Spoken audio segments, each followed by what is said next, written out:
गुजरात के राज्यपाल आचार्य देवव्रत जी, गुजरात के लोकप्रिय मुख्यमंत्री भूपेंद्र भाई पटेल, केंद्रीय मंत्रिमंडल के मेरे सहयोगी देश के रक्षा मंत्री श्रीमान राजनाथ सिंह जी, श्रीमान ज्योतिरादित्य सिंधिया जी, टाटा सन्स के चेयरमैन, एयरबस इंटरनेशनल के चीफ कमर्शियल ऑफिसर, डिफेंस और एविएशन सेक्टर के उद्योगों के साथ जुड़े सभी साथी, देवी और सज्जनों, नमस्कार। આપણે ત્યાં ગુજરાતમાં તો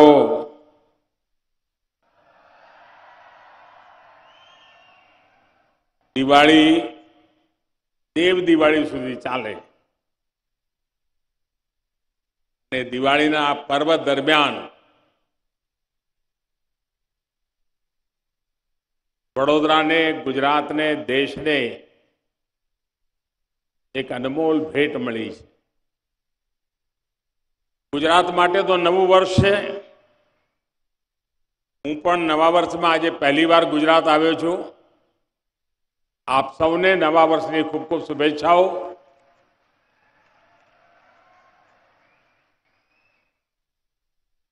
आज भारत को दुनिया का बड़ा मैन्युफैक्चरिंग हब बनाने की दिशा में हम बहुत बड़ा कदम उठा रहे हैं। भारत आज अपना फाइटर प्लेन बना रहा है। भारत आज अपना टैंक बना रहा है, अपनी सबमरीन बना रहा है, और सिर्फ इतना ही नहीं, भारत में बनी दवाइयां और वैक्सीन भी आज दुनिया में लाखों लोगों का जीवन बचा रही है। भारत में बने इलेक्ट्रॉनिक गैजेट्स, भारत में बने मोबाइल फोन, भारत में बनी कारें आज कितने ही देशों में छाई हुई है। Make in India, make for the globe, इस मंत्र पर आगे बढ़ता रहा भारत आज अपने सामर्थ्य को और बढ़ा रहा है। अब भारत ट्रांसपोर्ट प्लेन का भी बहुत बड़ा निर्माता बनेगा। आज भारत में इसकी शुरुआत हो रही है और मैं वो दिन देख रहा हूं जब दुनिया के बड़े पैसेंजर प्लेन्स भी भारत में ही बनेंगे और उन पर लिखा होगा मेक इन इंडिया। साथियों, आज वडोदरा में जिस फैसिलिटी का शिलान्यास हुआ है वो देश के डिफेंस और एरोस्पेस सेक्टर को ट्रांसफॉर्म करने की ताकत रखता है। ये पहली बार है कि भारत के डिफेंस एरोस्पेस सेक्टर में इतना बड़ा निवेश हो रहा है। यहां बनने वाले ट्रांसपोर्ट एयरक्राफ्ट हमारी सेना को तो ताकत देंगे ही, इससे एयरक्राफ्ट मैन्युफैक्चरिंग के लिए एक नए इकोसिस्टम का भी विकास होगा। शिक्षा और संस्कृति के केंद्र के रूप में प्रतिष्ठित हमारा वडोदरा अब एविएशन सेक्टर के हब के रूप में नई पहचान लेकर के दुनिया के सामने सर ऊंचा करेगा। वैसे तो भारत पहले से ही काफी देशों में विमान के छोटे मोटे पुर्जे पार्ट्स निर्यात करता रहा है, लेकिन अब देश में पहली बार मिलिट्री ट्रांसपोर्ट एयरक्राफ्ट बनने वाला है। मैं इसके लिए टाटा ग्रुप को और एयरबस डिफेंस कंपनी को बहुत बहुत शुभकामनाएं देता हूं। मुझे बताया गया है कि इस प्रोजेक्ट से भारत की 100 से ज्यादा एमएसएमई भी जुड़ेगी। भविष्य में यहां दुनिया के दूसरे देशों के लिए एक्सपोर्ट के ऑर्डर भी लिए जा सकेंगे। यानी make in India, make for the globe का संकल्प भी इस धरती से और मजबूत होने वाला है। साथियों, आज भारत में दुनिया का तेजी से विकसित होता एविएशन सेक्टर है। एयर ट्रैफिक के मामले में हम दुनिया के टॉप 3 देशों में पहुंचने वाले हैं। अगले 4-5 वर्षों में करोड़ों नए यात्री हवाई सफर के यात्री होने वाले हैं। उड़ान योजना से भी इसमें बहुत मदद मिल रही है। अनुमान है कि आने वाले 10-15 वर्षों में भारत को करीब करीब 2000 से ज्यादा पैसेंजर और कार्गो एयरक्राफ्ट की जरूरत होगी। अकेले भारत को 2000 एयरक्राफ्ट की जरूरत होना यानी यही बताता है कि विकास कितना तेजी से होने वाला है। इस बड़ी डिमांड को पूरा करने के लिए भारत अभी से तैयारी कर रहा है। आज का ये आयोजन भी उसी दिशा में एक महत्वपूर्ण कदम है। साथियों, आज के इस आयोजन में विश्व के लिए भी एक संदेश है। आज भारत दुनिया के गोल्डन अपॉर्चुनिटी के लेकर के आया है।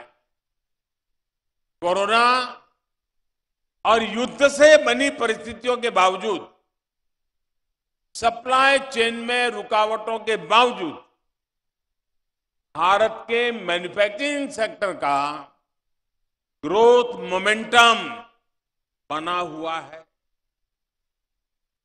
और ये ऐसे ही नहीं हुआ है। आज भारत में ऑपरेटिंग कंडीशंस लगातार सुधर रही। आज भारत में जोर कॉस्ट कॉम्पिटिटिवनेस पर है, क्वालिटी पर भी है। आज भारत लो कॉस्ट मैन्युफैक्चरिंग और हाई आउटपुट आउटकम का अवसर दे रहा है। आज भारत के पास स्किल मैन पावर का बहुत बड़ा टैलेंट पूल है। बीते 8 वर्षों में जो रिफॉर्म्स हमारी सरकार ने किए, उन्होंने भारत में मैन्युफैक्चरिंग का एक अभूतपूर्व एनवायरनमेंट तैयार कर दिया है। ईज ऑफ डूइंग बिजनेस पर जितना जोर आज भारत का है, उतना पहले कभी नहीं था। कॉर्पोरेट टैक्स स्ट्रक्चर को आसान बनाना हो, उसे ग्लोबली कॉम्पिटिटिव बनाना हो, अनेक सेक्टर्स में ऑटोमेटिक रूट से 100% एफडीआई का रास्ता खोलना हो, डिफेंस, माइनिंग, स्पेस जैसे सेक्टर्स को प्राइवेट कंपनियों के लिए खोलना हो, लेबर रिफॉर्म्स करना हो, 29 सेंट्रल लेबर लॉज को सिर्फ 4 कोड्स में बदलना हो, 33,000 उससे ज्यादा कंप्लायंसेस को खत्म करना हो, दर्जनों टैक्सेस के जाल को खत्म करके एक गुड्स एंड सर्विसेज टैक्स बनाना हो, भारत में आज इकोनॉमिक रिफॉर्म्स की नई गाथा लिखी जा रही। इन रिफॉर्म्स का बड़ा फायदा हमारे मैन्युफैक्चरिंग सेक्टर को ही मिल रहा है और क्षेत्र तो फायदा उठा ही रहे हैं। और साथियों, इस सफलता के पीछे एक और बड़ी वजह है, बल्कि मैं कहूंगा कि सबसे बड़ी वजह है, वो है माइंडसेट में बदलाव, मानसिकता में बदलाव। हमारे यहां लंबे समय से सरकारें इसी माइंडसेट से चली कि सब कुछ सरकार ही जानती है, सब कुछ सरकार को ही करना चाहिए।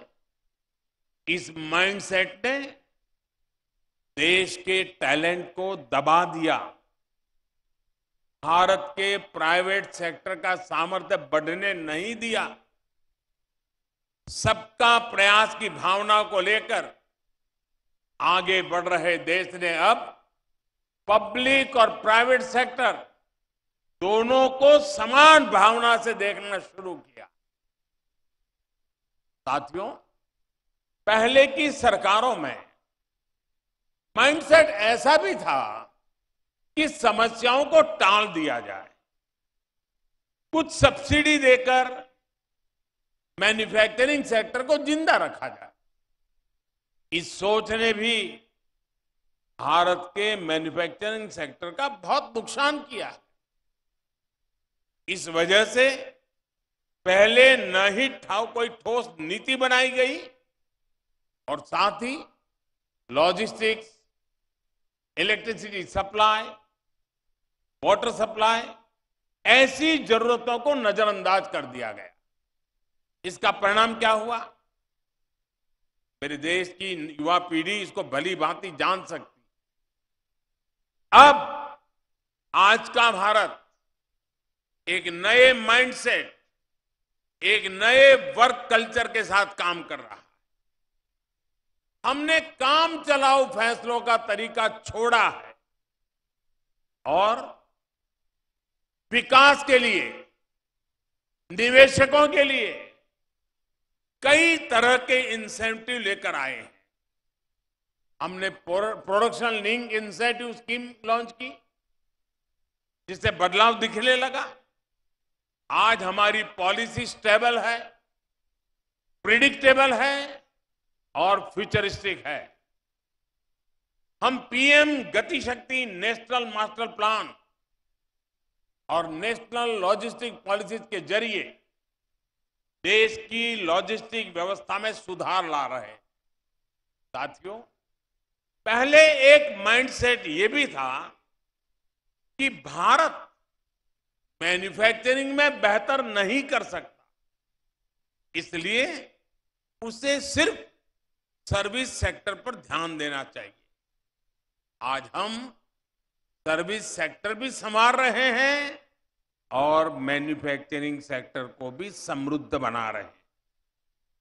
हम जानते हैं कि आज दुनिया में कोई भी देश सिर्फ सर्विस सेक्टर या सिर्फ मैन्युफैक्चरिंग सेक्टर का विकास करके आगे नहीं बढ़ सकता। हमें विकास के होलिस्टिक अप्रोच को अपनाना होगा और आज का नया भारत उसी रास्ते पर आत्मविश्वास के साथ चल पड़ा है। पहले की सोच में एक और गलती भी थी। माइंडसेट ये था कि हमारे यहां स्किल मैन पावर की कमी है, देश के स्किल पे भरोसा नहीं था, देश की टैलेंट पर भरोसा नहीं था और इसलिए मैन्युफैक्चरिंग के क्षेत्र पर एक प्रकार से उदासीनता रही, उस पर कम ध्यान दिया गया। लेकिन आज भारत मैन्युफैक्चरिंग में भी सबसे आगे रहने की तैयारी में है। सेमीकंडक्टर से लेकर एयरक्राफ्ट तक हम हर क्षेत्र में सबसे आगे रहने के इरादे के साथ आगे बढ़ रहे हैं। ये इसलिए संभव हुआ क्योंकि पिछले 8 वर्षों में हमने स्किल डेवलपमेंट पर फोकस किया और उसके लिए एक माहौल तैयार किया। इन सारे बदलावों को आत्मसात करते हुए आज मैन्युफैक्चरिंग सेक्टर में भारत की विकास यात्रा इस पड़ाव पर पहुंची है। साथियों, हमारी सरकार की इन्वेस्टमेंट फ्रेंडली नीतियों का फल एफडीआई में भी दिखता है। पिछले 8 वर्षों में 160 देशों से ज्यादा की कंपनियों ने भारत में निवेश किया है। और ऐसा भी नहीं कि विदेशी निवेश सिर्फ कुछ इंडस्ट्रीज में ही आया हो। इसका फैलाव अर्थव्यवस्था के 60 से ज्यादा सेक्टर को कवर करता है। 31 राज्यों के अंदर इन्वेस्टमेंट पहुंचा है। अकेले एरोस्पेस सेक्टर में ही $3 बिलियन से अधिक का निवेश हुआ है। साल 2000 से 2014 तक इस सेक्टर में जितना निवेश हुआ था उससे यानी वो 14 साल की तुलना में इन 8 वर्षों में 5 गुना ज्यादा निवेश हुआ है। आने वाले वर्षों में आत्मनिर्भर भारत अभियान के बड़े पिलर्स डिफेंस और एरोस्पेस सेक्टर होने वाले। हमारा लक्ष्य है कि 2025 तक हमारी डिफेंस मैन्युफैक्चरिंग का स्केल $25 बिलियन पार कर जाएगा। हमारे डिफेंस एक्सपोर्ट भी $5 बिलियन से अधिक होंगे। उत्तर प्रदेश और तमिलनाडु में विकसित हो रहे डिफेंस कॉरिडोर से भी इस सेक्टर को स्केल अप करने में मदद मिलेगी। वैसे मैं आज देश के रक्षा मंत्रालय और गुजरात सरकार की भी भूरी भूरी प्रशंसा करता हूं, तारीफ करता हूं। आपने देखा होगा कुछ दिन पहले उन्होंने गांधीनगर में बहुत शानदार डेफ एक्सपो आयोजन किया। डिफेंस से जुड़े सारे इक्विपमेंट्स का वहां बहुत बड़ा कार्यक्रम हुआ और मुझे कहते हुए खुशी हो रही है और राजनाथ जी को मैं बधाई देता हूं कि अभी तक का सबसे बड़ा डेफ एक्सपो था। और इसमें सबसे बड़ी खूबी ये थी कि इस डेफ एक्सपो में प्रदर्शित सभी उपकरण और टेक्नोलॉजी सबके सब भारत में बने थे। यानी प्रोजेक्ट C295 का प्रतिबिंब हमें आने वाले वर्षों के डेफ एक्सपो में भी दिखाई देगा। मैं टाटा ग्रुप को और एयरबस को इसके लिए भी अग्रिम शुभकामनाएं देता हूं। साथियों, आज के इस ऐतिहासिक अवसर पर मैं इंडस्ट्री से जुड़े साथियों से अपना एक आग्रह दोहराना चाहता हूं और मुझे खुशी है कि अनेक क्षेत्र के सभी वरिष्ठ उद्योग जगत के साथी आज इस महत्वपूर्ण घटना के साक्षी बनने के लिए हमारे बीच पधारे हैं। देश में इस समय निवेश के लिए जो अभूतपूर्व विश्वास बना है उसका अधिक से अधिक लाभ आप उठाएं। आप जितने एग्रेसिवली आगे बढ़ सकते हैं ये मौका जाने मत दीजिए।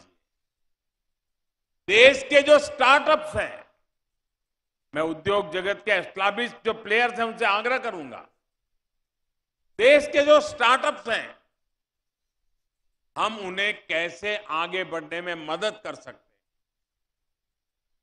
मैं तो चाहता हूं सब बड़ी इंडस्ट्री एक स्टार्टअप सेल अपने यहां बनाएं और देश भर में जो हमारी नए नौजवान स्टार्टअप पे काम करते हैं उनका अध्ययन करें और उनके काम में उनकी रिसर्च क्या मैच कर सकती है उसका हैंड होल्डिंग करें। आप देखिए बहुत तेजी से आप भी बढ़ेंगे और मेरे वो नौजवान आज स्टार्टअप की दुनिया में हिंदुस्तान का नाम रोशन कर रहे हैं, उनकी भी ताकत अनेक गुना बढ़ जाएगी। रिसर्च में अभी भी प्राइवेट सेक्टर की हिस्सेदारी सीमित ही है। इसको हम मिलकर बढ़ाएंगे तो इनोवेशन का, मैन्युफैक्चरिंग का और सशक्त इकोसिस्टम विकसित कर पाएंगे। सबका प्रयास का मंत्र हम सबको काम आएगा, हम सबके लिए मार्गदर्शक रहेगा और हम सब उसी राह पर चल पड़ेंगे। एक बार फिर सभी देशवासियों को इस आधुनिक एयरक्राफ्ट मैन्युफैक्चरिंग फैसिलिटी के लिए मैं बहुत बहुत बधाई देता हूं। देश के नौजवानों के लिए अनेक नए अवसर इंतजार कर रहे हैं। मैं देश की युवा पीढ़ी को भी विशेष रूप से शुभकामनाएं देता हूं। बहुत बहुत धन्यवाद।